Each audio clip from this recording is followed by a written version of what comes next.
किसान भाइयों, सत श्री अकाल। वाहिगुरु जी का खालसा, वाहिगुरु जी की फतेह। पिछले कुछ समय से, काफ़ी लंबे समय से सरकारों का जो दोहरा चरित्र नज़र आ रहा है, ये पूरे देश के लिए, सभी वर्गों के लोगों के लिए ये बहुत ही अत्यंत चिंताजनक बना हुआ है। ये चिंता का विषय बना हुआ है, क्योंकि जो मैं जिस दोहरे चरित्र की बात कर रहा हूँ, ये तो जगह जगह पे नजर आ रहा है। लेकिन अगर एक पॉल्यूशन की बात करें तो एक तरफ तो सरकार और हमारे माननीय सुप्रीम कोर्ट जैसे अदारे इस बात पे कड़ी से कड़ी किसानों को सजा देने की बात करते हैं, जिन किसानों का मात्र 3 से लेकर 5% पराली जलाने की वजह से पोल्यूशन की बात कही जाती है, जो रिपोर्ट्स आ रही हैं, और उनको सजा देने की बात और कड़ी से कड़ी सजा देने की बात कही जा रही है। और दूसरी तरफ वही सरकार, जब किसान इलाके के लोग, उस स्टेट के लोग, उस डिस्ट्रिक्ट के लोग किसी तरह की होने वाले पोल्यूशन का खदशा जताते हुए, उसकी चिंता जताते हुए उस लगने वाले प्रोजेक्ट का विरोध करते नजर आ रहे हैं, तो सरकार प्रोजेक्ट के पक्ष में खड़ी हो जाती है। अलग अलग तरह के प्रोजेक्ट, कहीं पे कोई लग रहा है, कहीं पे कोई लग रहा है। तो ऐसे हालात में हमें नजर आ रहा है कि ऐसे जैसे सरकार लोगों के साथ पेश आ रही है और दोहरा चरित्र अपनाकर चल रही है, ऐसे हालात में तो पूरे देश के लोगों को एकत्रित होने की, एकजुट होने की आवश्यकता है। पूरे देश के लोगों को एकजुट होना पड़ेगा। जैसे अभी अभी हमारे साथी, आपको पता है राजस्थान के टिब्बी के अंदर भी ये घटनाक्रम हुआ, और वहां पे मामला क्या, वहां पे मुद्दा क्या है? वहां पे इथेनॉल फैक्ट्री लग रही है, जिस कहने का मतलब शराब की फैक्ट्री लग रही है। और वो जो फैक्ट्री लगी हुई है, जहां जहां पे लगी, उनके वहां पर क्या परिणाम नजर आए हैं, वो सबके सामने। पंजाब के अंदर जैसे जीरा फैक्ट्री का मामला चला और इस इलाके के अंदर पूरी तरह जहर फैला और लोगों के अंदर बीमारियों का प्रकोप आया, उसकी चिंता जताते हुए अगर उस इलाके के लोग ये कह रहे हैं कि यहाँ ये फैक्ट्री नहीं लगनी चाहिए। दूसरी बात ये भी है कि कानून के मुताबिक, नियमों के मुताबिक, कहीं पे भी जो फसल देने वाली जमीन है उसके ऊपर किसी तरह की कोई इंडस्ट्री नहीं लग सकती। अगर इंडस्ट्री लगानी है तो कहीं पे भी गैर आबाद जमीन है, जहां पे फसल उत्पादन नहीं होती, वहां पे लगाई जा सकती है। इन बातों को लेकर, और इससे आगे कुछ लोगों का ऐसा भी है कि वहां पे घनी आबादी की मामला है, वहां पे लोग, आसपास लोग रहते हैं, और उन लोगों के लिए एक बड़ी खतरे की घटना घटेगी किसी भी समय उस फैक्ट्री की वजह से।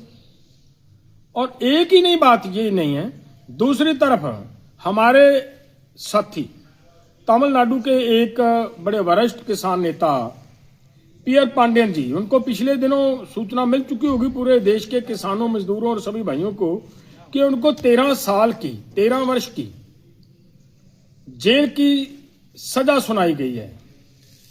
क्यों? वजह क्या? वहां पे भी 2015 में एक फैक्ट्री लग रही थी जिसका विरोध कर रहे थे। और वो विरोध क्यों कर रहे थे?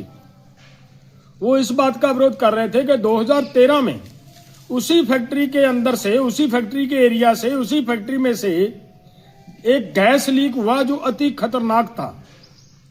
उसका लोगों के अंदर आक्रोश था, नाराजगी थी, उसका विरोध था। उसके विरोध के चलते जितने भी समाज सेवी संगठन थे, जितने भी किसान संगठन थे, जितने भी मजदूरों के संगठन थे, जितने भी और तरह तरह के मजदूरों के अलावा, किसानों के अलावा और भी संगठन थे, सब ने उसका विरोध किया। और उसका विरोध करते हुए वहां उनके ऊपर मुकदमा लगा दिया गया। और उस मुकदमे में उस भाई को, हमारे वरिष्ठ नेता, एसकेएम नॉन पॉलिटिकल के एक नामवर नेता को, इन्होंने 13 साल की सजा सुना दी। देखिए, बात ये है, वो ये कह रहे हैं कि यहां से गैस लीक हुई है, ये कहीं किसी भी समय फिर से ये घटना घट सकती है। जैसे भोपाल के अंदर घटना घटी और हजारों लोगों की मृत्यु हुई, और आप भी उसका प्रभाव नजर आ रहा है। तो ऐसे हालात के चलते उनका वो आवाज उठाना बिल्कुल जायज था। इससे अलावा वो एरिया जो है, वो एग्रीकल्चर प्रोटेक्टेड एरिया डिक्लेयर्ड हो चुका है, और जो एग्रीकल्चर प्रोटेक्टेड एरिया डिक्लेयर हो चुका है उस एरिया पे तो ये फैक्ट्री लगनी वैसे ही उचित नहीं है, और उसी सरकार की तरफ से वो डिक्लेयर किया हुआ है। अगर सरकार की तरफ से बनाया हुआ कोई कानून, उस कानून का पालन करते हुए किसानों ने उसका विरोध किया तो उन किसानों के खिलाफ मुकदमा लगा दिया और मुकदमा लगाकर उनको जेल भेज दिया। तो ऐसे हालात के चलते हुए तो पूरे देश के किसान, मजदूर, सभी संगठनों को अभी एकजुट होने की जरूरत है। जो एसकेएम नॉन पॉलिटिकल की तरफ से फैसला लिया गया, मैं वो कहना चाह रहा हूं पूरे देश के किसान, काइंडली मेरे हाथ जोड़ के निवेदन है, मैं कभी किसी को ये नहीं कहता कि ये इस लाइव को, इस वीडियो को आप ज्यादा से ज्यादा शेयर करें, लेकिन ये अति आवश्यक है कि ज्यादा से ज्यादा शेयर की जाए ताकि सभी लोगों के पास ये बात पहुंचे। 18 दिसंबर को पूरे देश के अंदर डिप्टी कमिश्नरों के माध्यम से, जिला कलेक्टरों के माध्यम से हमारा एक मेमोरेंडम हमारे राष्ट्रपति के नाम पे जाएगा, हमारे साथी पीआर पांड्यन जी के पक्ष में, उनकी रिहाई के लिए और उनका मुकदमा खत्म करने के लिए। और वो ऐसे करना है, मैं सभी को हाथ जोड़ के निवेदन करूं, सभी संगठनों को, जितने भी एसकेएम नॉन पॉलिटिकल के साथ जुड़े हुए हैं, कहीं से भी एक मार्च लेकर निकलना है। मार्च लेकर निकले, एक हाथ में पोस्टर हो पीआर पांड्यन जी का, आवाज जाए लोगों के पास, पूरे देश के पास उसकी आवाज जाए कि लोग इसके खिलाफ हैं। तो मेरा ये निवेदन है, ये प्रोग्राम दिया जा चुका है। वहां पे फैक्ट्री लग रही है, उस फैक्ट्री के वहां पे क्या दुष्परिणाम आ रहे हैं, किसानों के ऊपर किस तरीके से मुकदमे लगाए जा रहे हैं, किस तरीके से किसानों के साथ क्या क्या हालात किया जा रहा है। बहुत सारे लोगों को जेल में बंद किया हुआ है, कुछ नौजवानों को पहले से जेल में बंद किया गया है, महंगा सिद्धू जैसे नौजवानों को। इसके लिए एसकेएम नॉन पॉलिटिकल ने फैसला लिया है कि कल 15 तारीख को एसकेएम नॉन पॉलिटिकल का एक डेपुटेशन वहां पे जाएगा और उसकी एक एक बात की जानकारी हासिल करेगा, इकट्ठी करेगा। और मैं ये कहना चाहता हूं, अगर मुझे ये भी पता चला है कि वहां पे सरकार की और वहां की कमेटी की किसी बात पे सहमति बनी, अच्छी बात है।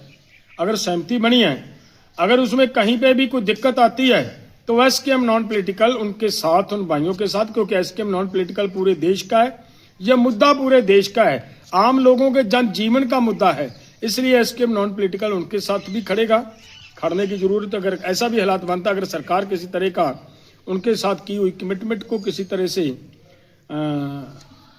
पूरा नहीं करती, तो फिर मजबूरन जैसे भी वो वहां की कमेटी चाहेगी वैसे हम उनके साथ सहयोग करने के लिए भी जाएंगे। और आज मैं ये कहना चाहता हूं कि देश का किसान, देश का मजदूर, देश के आम लोग नहीं चाहते कि किसी तरह का जहरीला पौंड पानी, हवा खराब हो। उसको बचाने के लिए सभी की जिम्मेदारी है, वो निभा रहे हैं।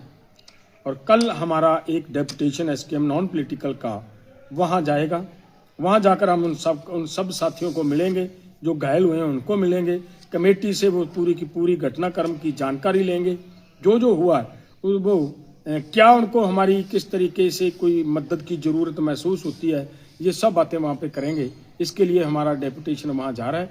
सो मैं सबसे फिर से ये कहूँ कि सभी संगठन कल के डेपुटेशन में अपने अपने जितने भी एसकेएम नॉन पॉलिटिकल के पंजाब, हरियाणा और यूपी के संगठन हैं, खासतौर पर उनके साथ जो राजस्थान के बाकी संगठन हैं एसकेएम नॉन पॉलिटिकल के, वो सब साथी कल इकट्ठे होंगे। हम हरियाणा के चुटाला गांव में, वहां से आगे हम एक डेपुटेशन के रूप में वहां जाएंगे, वहां जाकर पूरी की पूरी जानकारी लेंगे।